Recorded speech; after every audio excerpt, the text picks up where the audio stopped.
Hello, everyone. Good morning to Europe. I also just got up. Thanks very much for giving me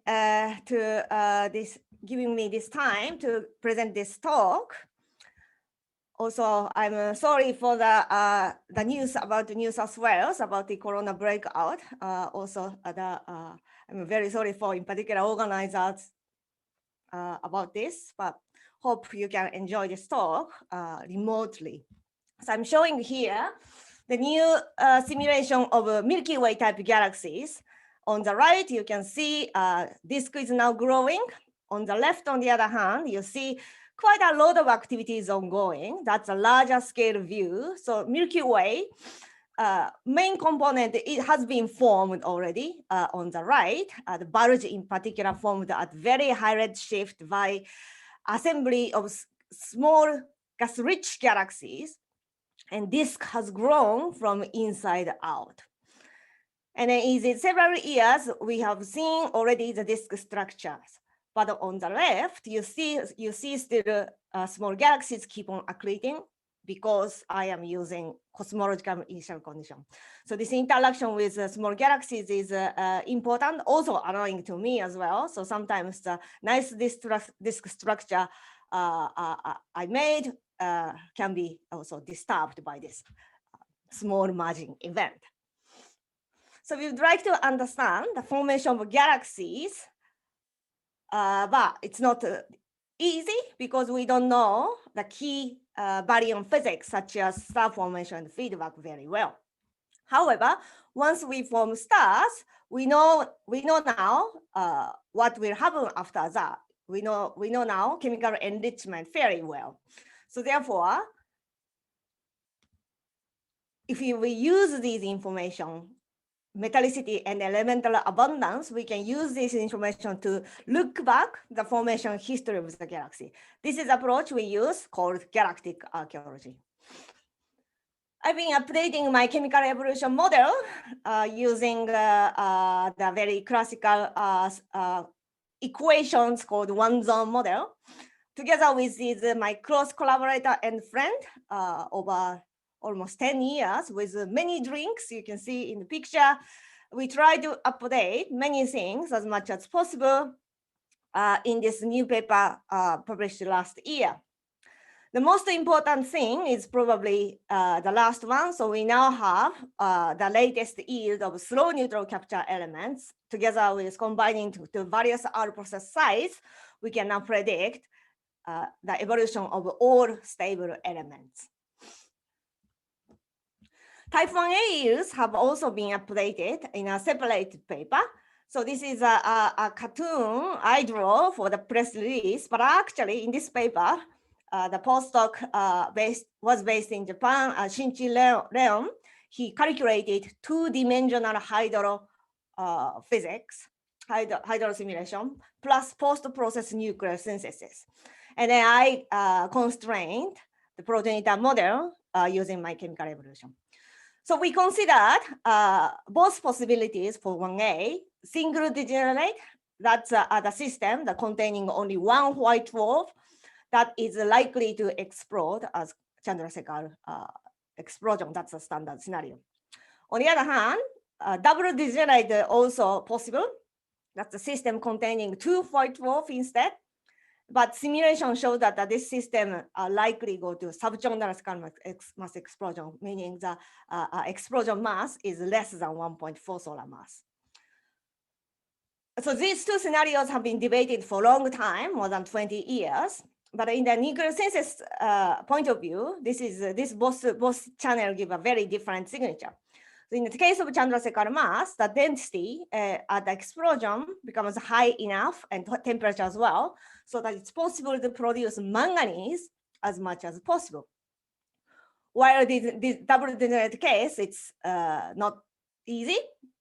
So therefore, from the evolution of manganese to iron ratio in the solar neighborhood, we concluded that the first scenario, single degenerate, should be more than 75%. The neutron capture processes, we also include various sites. I mentioned the AGB, that's the Amanda Caracas and Marie Rugalo have been working for many years. So those are the sites for slow neutron capture process. For our process, various sites are considered electron capture supernova and neutron star mergers. These three have been observed. The last one is hypothetical. It's called magnetorotational supernova. So if a theorist put a special condition in a computer, fast rotating and plus strong magnetic field, it's possible to see this kind of jet-like explosion. And then also we saw the matter can be very neutron rich. There is a post-process calculation of nuclear synthesis as well. So we have not seen any observational evidence for this magnetorotational supernova yet. That's true today, but the situation may be different in a couple of weeks. We have a new paper on this magnetorotational supernova. So in this diagram, the y-axis is Fe, X over Fe. So I'm showing a relative abundance relative to iron, and on the x-axis is Fe over H. So roughly time goes left to right. So I'm showing now the various elemental abundance evolution with line, that's simple chemical evolution model, including only slow neutron capture process, AGB. So you can see not the points are high resolution observational data taken from many literatures. So with only S process, it's not possible to explain many elements except barium and so on, which is already solar ratio, and lead to here. I think you can see the cursor as well. But apart from that, not much. Electron capture supernova. With that, it's possible to reproduce the strontium, yttrium, and zirconium area already quite very well. But there is no change for the neutron capture element heavier than that. Neutrino-driven winds are another sources, so we also switched to that one. That also produces this light neutron capture elements, but the abundance pattern is not great, so better not to include this. Let's ignore this. So plus electron capture and neutron star merger. It's possible to see now the thorium and uranium, the heaviest neutron capture elements as well, but abundance is not enough. Let's include the neutron star black hole merge as well. So this is increase the rate a bit. Also, the time scale becomes slightly shorter. So now it's getting better, but not quite. However, the magnetorotational supernova I mentioned earlier, if I include them, you can see this red line explain this observed points very well. In particular, the europium, you see the plateau and decreasing trend, similar to alpha to iron ratio. This trend can be nicely reproduced. Also, the thorium uranium also can be reached to a right amount as observed. So that's another good thing. So in the next figure, I'm showing the same result, but in a different presentation. So now I show the same result in a figure you are familiar with, which is this periodic table. But you can see the new information here. In each little box, I'm showing a time evolution and showing the color showing a different sites too. So in each box, the left side is time 0, and the right side is now. And these dotted lines are the solar ratio. So the time 5 giga ago when the sun is formed. The horizontal dotted line also shows solar ratio. So my goal is, I would like, if I include all of these sites, I would like to go through the crossing point of dotted line. That's my goal. So you see oxygen, and then some key elements, calcium, iron, and nickel, those elements, you can see the model line goes through this crossing point. So that's perfectly consistent with observation.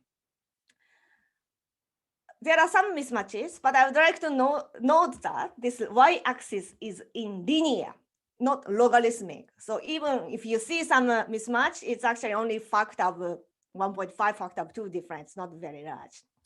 except for some rare element. The reason of mismatches for some elements, we know like titanium is, this is because our supernova model is too simple. So multidimensional effect is very important for these elements. That's the reason it's known. Another element, gold, this AU is a gold. That's a mysterious element. So it's far away from the observed rate, but there is no clear reason that why we cannot reproduce this. This missing gold problem is captured very much in the media when we release this periodic table. So now I'm going to switch a gear. So I applied this nuclear census E to the full self-consistent chemodynamical simulation of a galaxy that's following many things. Star formation, feedback, when I run cosmological run, also follow the black hole growth as well, but Milky Way, that's not important. And then together with dynamical calculation, I'm calculating the production of elements step by step on the fly. So this is a figure I published 10 years ago already. So that was a previous my simulation code. But you can see this famous alpha to ion diagram, not just with a line, but with a scatter. So the color contour shows the frequency distribution of a star particle in the simulation in a solar neighborhood area, and dots are observation data. The same feature is reproduced as plateau because quark supernova produce more oxygen at the beginning and the decreasing trend by delayed enrichment from 1A. But there is a scatter because in this chemodynamical simulations, chemical enrichment takes place inhomogeneously. Some area is more enhanced by 1A. In that case, it's possible to have this low alpha population. When I published these results, I noticed that there are bimodal peak here. And I actually spent a few years to remove this bimodality. I got at when I presented these results at some conference, like Jerry Gilman commented on, we don't see this. Why do you have this bimodality? I'm trying to remove it, but technically, I don't know. I can't remove this. That was, I remember this discussed with him. But now we saw this bimodality in a nice galactic archaeology data.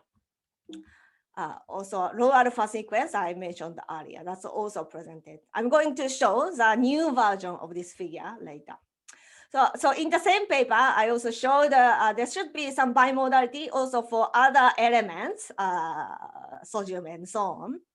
That's also, I will show you the new prediction as well. So the new galaxy, that was the simulation I showed at the beginning, has a better shape, I think, in the morphology. There is also satellite galaxy here.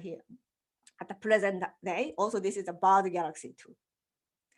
It's a better initial condition plus a higher resolution too. And more importantly, I am now having all elemental abundance. So Fiorenzo Vincenzo, my former postdoc, analyzed this Milky Way galaxy very well. And then we showed in this paper published last year, disk is actually forming inside out growth. I think you heard this term many times, but actually we showed the meaning of that in the figures.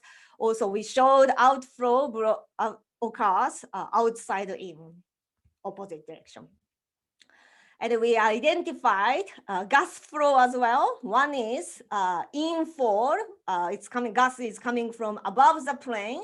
Those are metal rich and low alpha because it's enriched already by 1A. While we also identified radial flow that comes from outside of galaxies, but on the plane, and those gas is already enriched and high alpha because star formation is ongoing. By looking back the orbit of stars, we showed the effect of migration too. So in this figure, very simple. So on the x-axis, we show the radius at the bars. On the y-axis, we showed where they are now. So if there is no migration in a galaxy, we expect 1-to-1 relation. That's actually happening here. You see some trend 1-to-1 ratio. Those stars are just moving circular orbit. and don't change the radius. 5 minutes, But, Chiaki. sorry, 5 minutes. But yeah, 5 minutes. Good, thank you. So, but we see this trend too. So that's going outward. So for example, if we pick stars at 8 kiloparsec now in the solar neighborhood, they are likely to be formed at 6 kiloparsec. So that's what's happening. That's the meaning of migration in a cosmological hydrodynamic simulations. The reason is the disk itself is grow, it's compact and becomes larger. So that because of that, if we do this exercise, we see migration going outwards. This is different from what we saw in an N-body simulation in a fixed dark matter potential. So we also show the impact of this migration. So with migration, with the simulated galaxies, we see metallicity radial gradient about minus 0.05 in a DEX that's roughly consistent with observation. But hypothetically, if we don't have any migration, meaning we use the radius at the birth, we have a slightly steeper gradient. But the difference is only 0.05 at max. It's very small difference. So that's the impact of migration in this simulation. We also see some slight steepening near in these tree gears that is caused by recent gas accretion in this simulation. The rest of the time, I am going to show some new result, and then so that's my conclusion I have. So now chemical nucleus is updated. Chemical simulation can trace the inhomogeneous enrichment that can match quite well with available observational data. But I'm predicting now there should be bimodality not only for alpha to ion, but also for other elements too. Thanks for listening. All right, thank you, Chiaki. I really enjoyed the movie and the abundance. I think that's a really cool thing to be able to see. Thank you. I'm not so sure how many people appreciate that movie, but I love it too. So if anyone has a question, go ahead and use the raise hand reaction button, and I will hopefully see you, and then we can have you talk almost. Go for it. Hey, Chiaki. Thanks very much for the talk. I wanted to know, you showed some really nice age, the figures of the abundance plane colored by age, and I wondered what the age dispersion looked like. Do you get any population of, for example, young stars in the high alpha region?